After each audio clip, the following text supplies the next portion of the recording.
Hello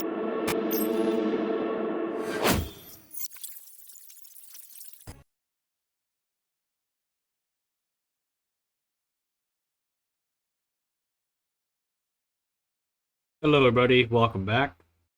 Hope everybody is enjoying their weekend as always. We're going to take a look at Bitcoin here on quite a few different time frames. I'm going to zoom out here and take a look at the long-term time frame, and then we'll start zooming in on lower time frames. But let's go ahead and start jumping into it here. So this is the ultra long time frame. Basically $0 straight to 90,000.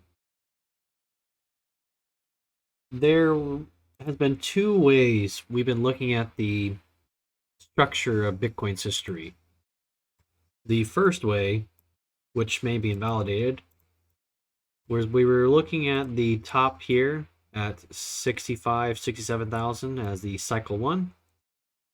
And then we were looking for a 3-wave retrace for a cycle 2. Just like this.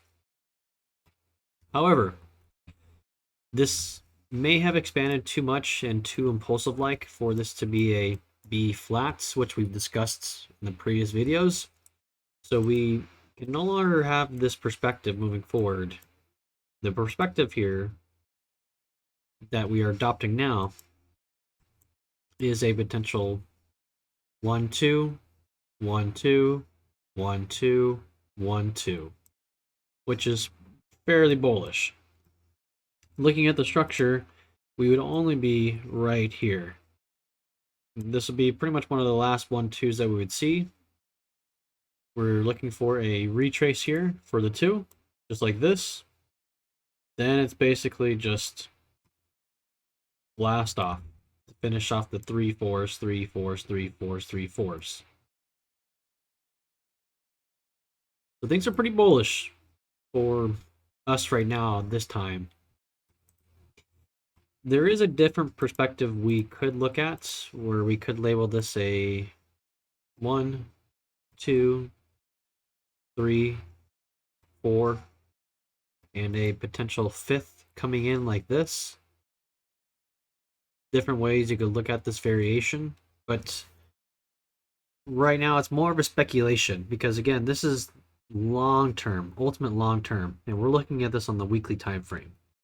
So we could speculate all day how we expect this 5th wave to form. Either be a extended 5th wave or a potential diagonal forming or whatnot. But again, the most important thing to understand is that we are in a 5th wave potentially. It's not the most, it's not our ideal scenario, but it's something that we're aware of. Now going to our actual charts for Bitcoin.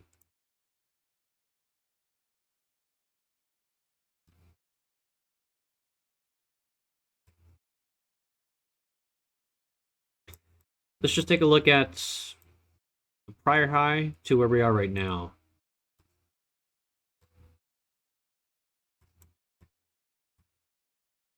So we've labeled this as a W, X, Y, X, Z.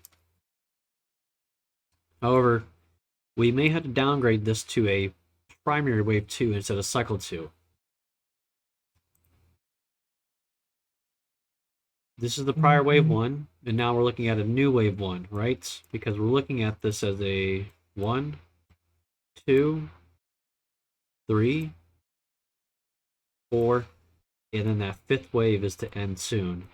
Then we get that final wave 2 that we were talking about for the intermediate degree, and then it's blast off. But the way that we've been counting this so far is this way.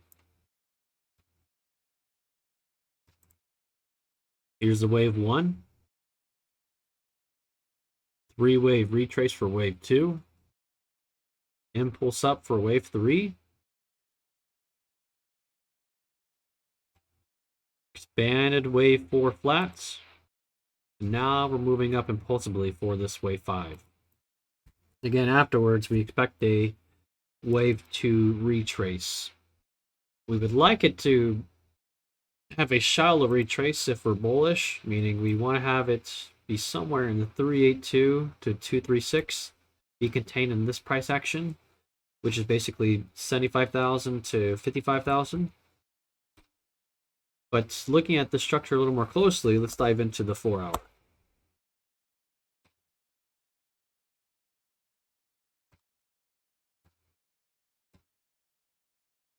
Essentially, if this is the end of the wave 4, this move up right here is now being labeled as our wave 1. And we have an expanded flat for wave 2. The structure, this flat, and the timing of this is going to be key later on for the wave 4. We're going to expect the timing to be somewhat similar to the wave 2 timing, like that.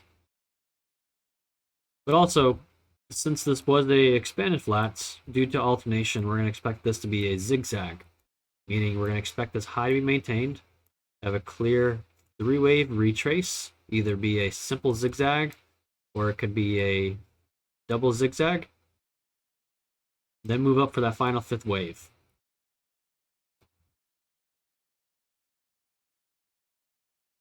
Looking at all these structures unfolding, it makes sense that these corrections are getting smaller and smaller in time because of wave degree.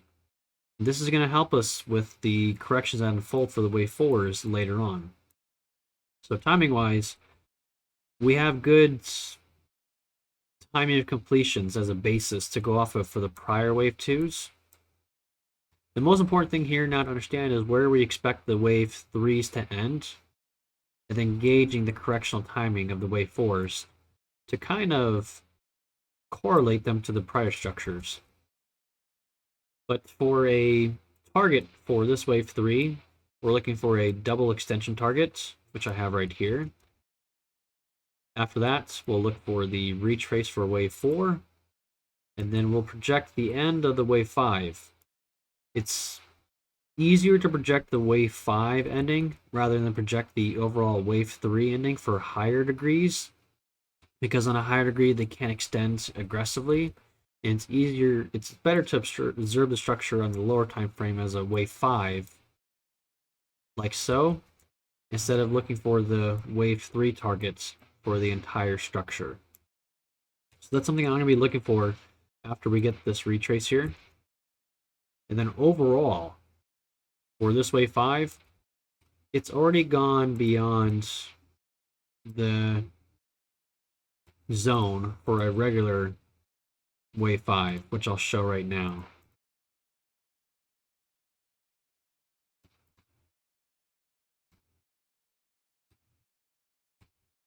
This is my typical wave 5 zone right here.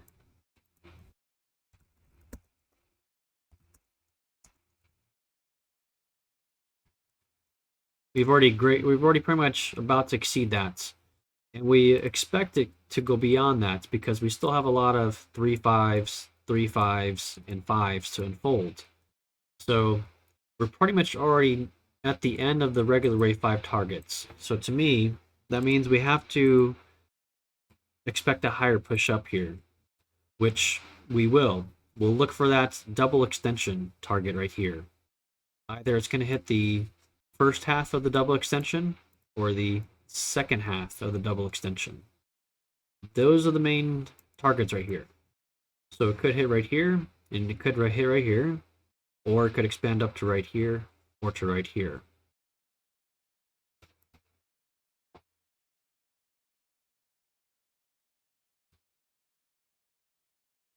We can take a look at the wave 4 as well, where the wave 4 is extended, fairly extended in time.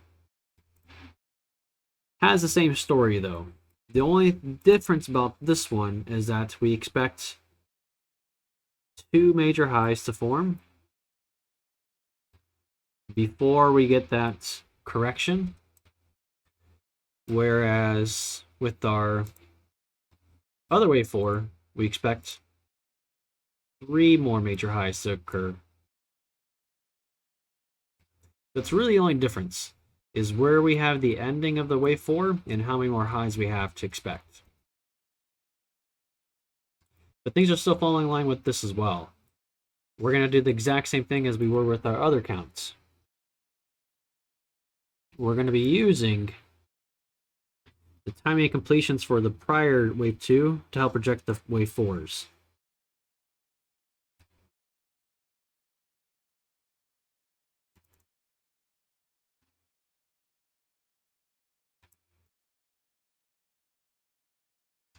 Something like that.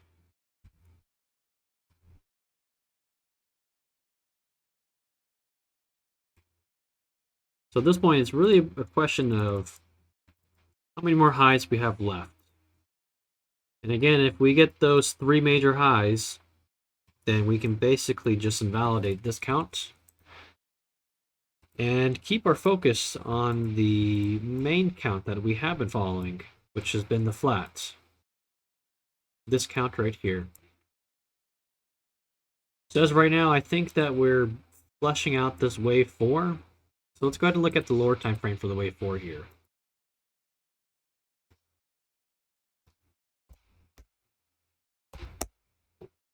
There's a few different ways I could see this unfolding.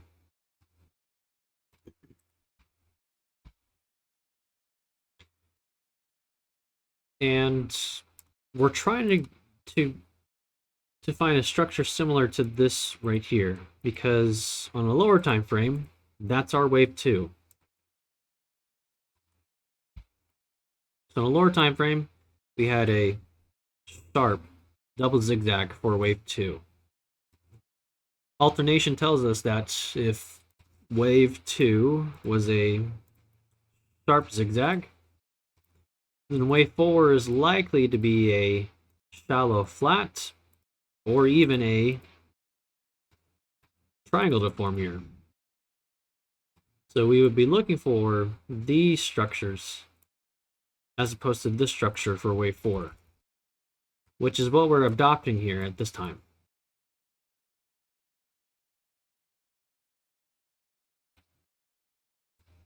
So looking at this, we can see a potential flat forming.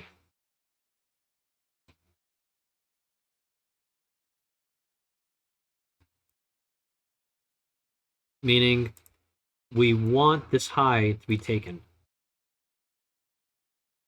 So we would look for a 3-wave move off the bat, which we did get for an A wave. Now we're still looking for the end of this 3-wave move.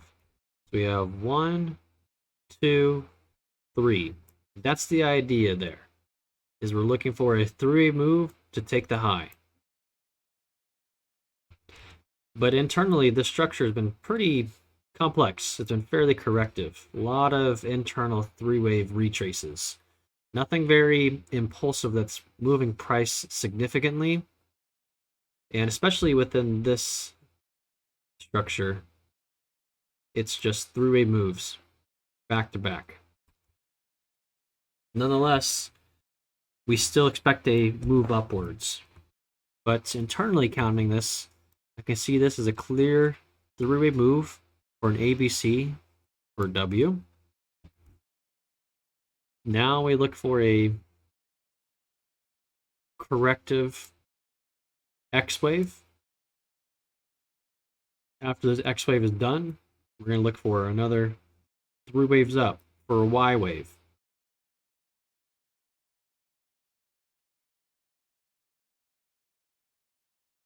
That's the primary expectation here at this time. Again, it's getting a little difficult due to how corrective it is internally right here. But kind of have to understand that we are within a external correction with an internal correction. And that's when things get the most complicated. So externally, it's a wave 4. Wave 4s traditionally are known to be complex. Internally, this is a WXY. So it's already a complex structure within a known complex degree. So things get tricky. But it's about understanding the major swings. Again, major three-wave swings, major three-wave swing, then we get that impulse for the flat, for the C wave. Due to how it's kind of stalling up here and how it didn't really dig down deep how I expected on the A wave here, I don't think we're actually going to engage this hourly fair value gap coupled with the 3414 and coupled with 382. I think it's actually more likely that we're going to take these relative equal lows right at the 236, 272, then start moving up. That would be my primary expectation here if we're looking at targets. So first, run the highs, then run the lows, then continuation upwards. One thing to note, though, is that we are getting a little dangerously close to exceeding the time of completion for the prior wave 2, which is not a complete invalidation, it's just a red flag is what it is. Typically, we'd like to see a 1-to-1, meaning we'd like to see the wave 4 corrections end right at the end of the prior one or somewhere in this area. But seeing how we're projecting it, it's looking like it's going to go beyond that wave 4, which basically means once it goes beyond this point, it's time to look for areas for a reversal to form where this wave 4 will be completed. So, I mean, there's a narrative to it. Again, it's just about managing expectations for ideal scenarios. It's not ideal for it to go beyond this time of completion, and if it does, it means that, hey, we're probably ending the nearing of this correction here. So, not complete invalidation, just a red flag.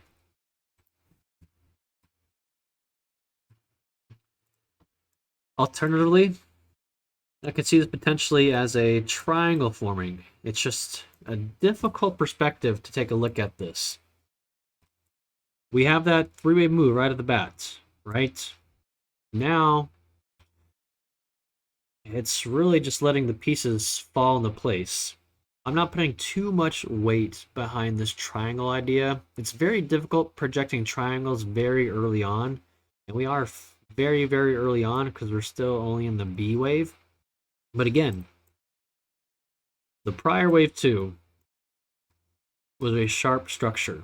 So guideline of alternation tells us that the wave 4 is likely to be a triangle structure or a flat structure. But again, this triangle structure is getting a little...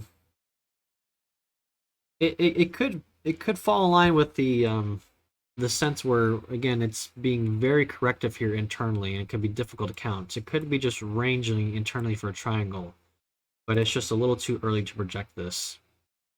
And we still have not taken this high yet. I still can't say that this would be valid like this. To me, if we are expecting a triangle, this B wave isn't done. And also, potentially, it could even be a running triangle.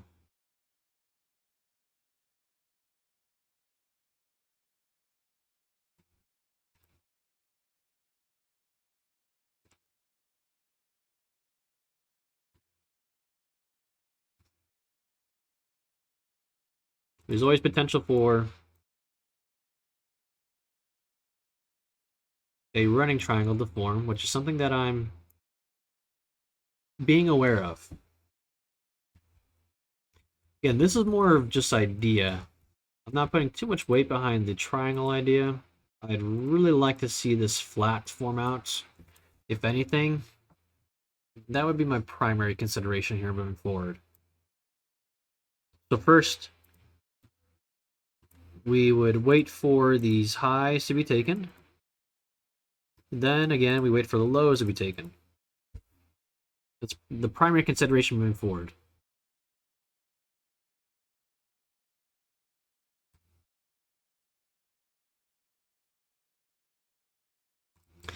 But as of right now, that's about everything that I have. Again, I hope you guys enjoyed the contents. If you have any questions or have any concerns, we can definitely discuss them in the Discord. So I encourage you to drop by the Discord. And again, if you guys enjoy the content, leave a like, please comment and consider subscribing. But I hope you guys enjoy the rest of your weekend, and I'll catch everyone later.